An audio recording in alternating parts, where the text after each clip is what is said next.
Today I'm going to show you how to solve trigonometric equations tech-free. So before we start, I just want to remind you what we need to keep in mind are our basic SOHCAHTOA rules and our exact value triangles. Okay, so let's have a look at this first example. Our equation is cos theta equals negative root 3 on 2. And we want solutions for theta between 0 and 360. So it's important to have a look at this part here because for one, it tells you whether you're working in degrees or radians. And then it's just showing you what domain you want your solutions in, because most of the time you're going to have more than one answer for these type of questions. Now, to get started, we're having a look here. We have our trig ratio already isolated. Cos theta is equal to negative root 3 on 2. So we want to think about what quadrants our solution can fall in by considering the cast rule. So remember, the cast rule tells us which quadrants each of the trig ratios are positive in. So they're all positive in the first quadrant, sine is positive in the second quadrant, tan in the third quadrant, and cos in the fourth quadrant. So if we've got cos theta is equal to negative root 3 on 2, then basically that's telling us that our solutions have to lie in the second and third quadrant. In other words, we've got a solution in here and a solution in here. So what we then need to find, our goal is to find this angle here and then this one here. And that'll be our two solutions, because basically remember 0 degrees, 180 degrees, and then over to 360 degrees is back over here. Rightio. So now what we want to consider is what our related angle is. So in other words, what's the angle that our lines are making with the x-axis, the acute angle. So these angles in here are both, I'll just call it alpha. And that's where we're thinking about our exact value triangles. So I can tell from the numbers here, root 3 on 2, that I'm dealing with this first triangle. That's our 30-degree, 60-degree triangle. So I want to see which angle gives me a cos of negative root 3, or of root 3 on 2, I should say.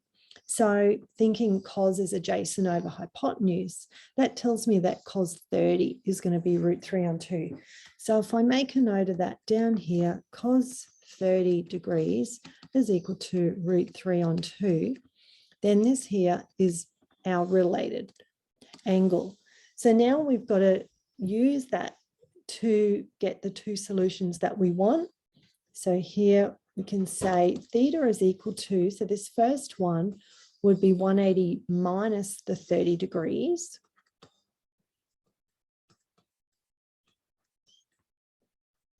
And the second one will be 180 plus 30 degrees.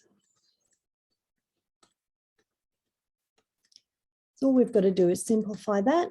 And our two solutions are 150 degrees or 210 degrees.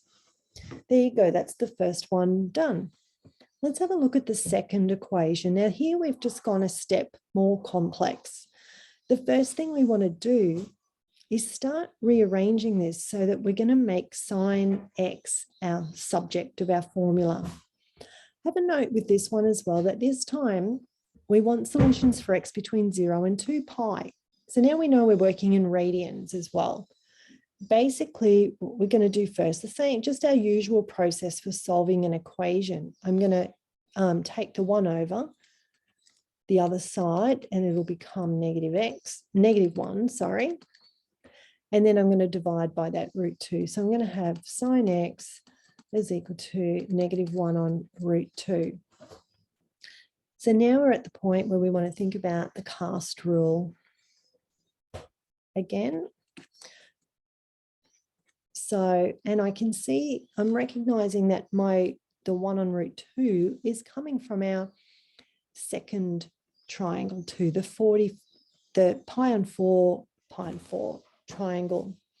Now here, this time we've got sine x is negative.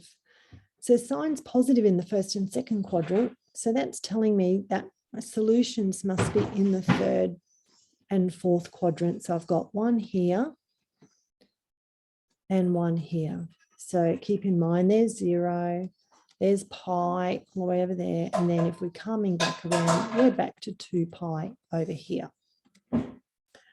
Now, to find our related angle, so that's the angle with the x-axis, the acute angle, I'm using my triangle. So sine of pi and 4 opposite over hypotenuse is going to be 1 on root 2. So I'll make a note of that.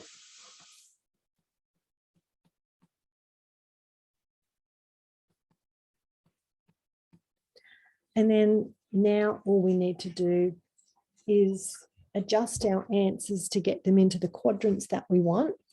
So we can see that x is going to be this time pi plus pi on 4. Or we've got 2 pi minus pi on 4. Then we just need to simplify those. Here we're just thinking of bringing these over a common denominator. Pi would be the same as 4 pi on 4. So 4 pi on 4 plus 1 pi on 4 makes 5 pi on 4. And this one, 2 pi, would be the same as 8 pi on 4 minus 1 pi on 4 gives me 7 pi on 4. And that's the solution to that equation. Now let's have a look at the third example. This one, this time we've got tan 3 theta is equal to root 3. And we want to find solutions for theta that are between 0 and 2 pi. Now, there's a little difference in what we do here. We're going to start off the same way, but we're thinking of what 3 theta is. Now, once again, we're going to think about what quadrants we're looking at. We've got tan and it's positive. So that means we've got a solution in the first quadrant and we've got a solution in the third quadrant. So we've got there or there. And then just to find our related angle, so once again, it's just that acute angle with the x-axis. I'm recognizing the root 3 as coming off this triangle here. We know we're working in radians as well. Remember, tan is opposite over adjacent. So I can see that tan of pi on 3 is root 3 on 1.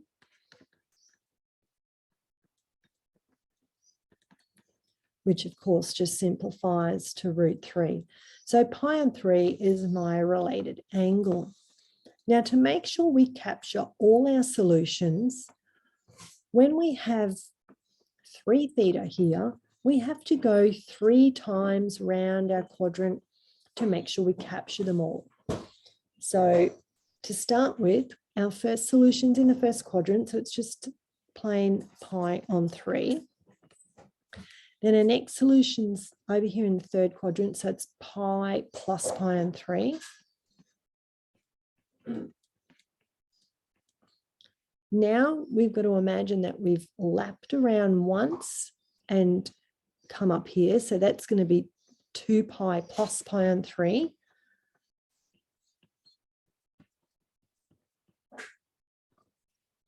And then that's 2 pi, 3 pi plus pi on 3.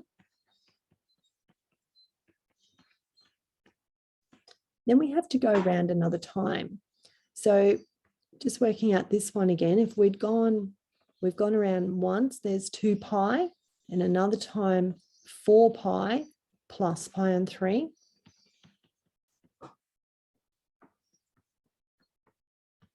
And last of all, 5 pi plus pi on 3.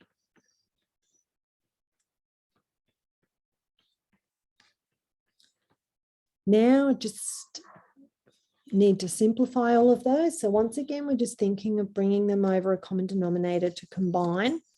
Pi is the same as 3 pi on 3. So 3 plus 1 will be 4 pi on 3. Then we've got 2 pi would be the same as 6 pi on 3 plus 1 is 7 pi on 3. Then this would be the same as 9 pi on 3 plus 1 is 10 pi on 3. And then that's the same as 12 pi plus 1 is 13 pi on 3. And then last of all, we've got, that would be the same as 15 pi on 3 plus 1 is 16 pi on 3. Now, that's our solutions for 3 theta, but we don't want 3 theta, we want theta. So basically, we've now got to divide all of those solutions by 3, which basically, that's essentially the same as multiplying the denominator by 3. So we're going to turn all of those into like pi on 9, 4 pi on 9, 7 pi on 9, 10 pi on 9, 13 pi on 9, and 16 pi on 9.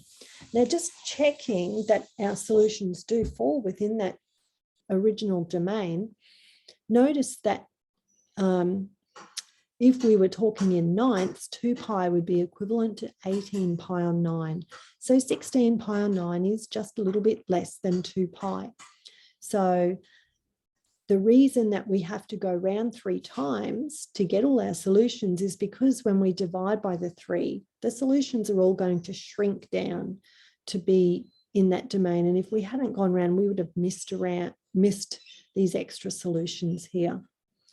Anyway, that's how we solve trigonometric equations. And keep a lookout for another video that covers a few harder equations and a few strategies on how to deal with them.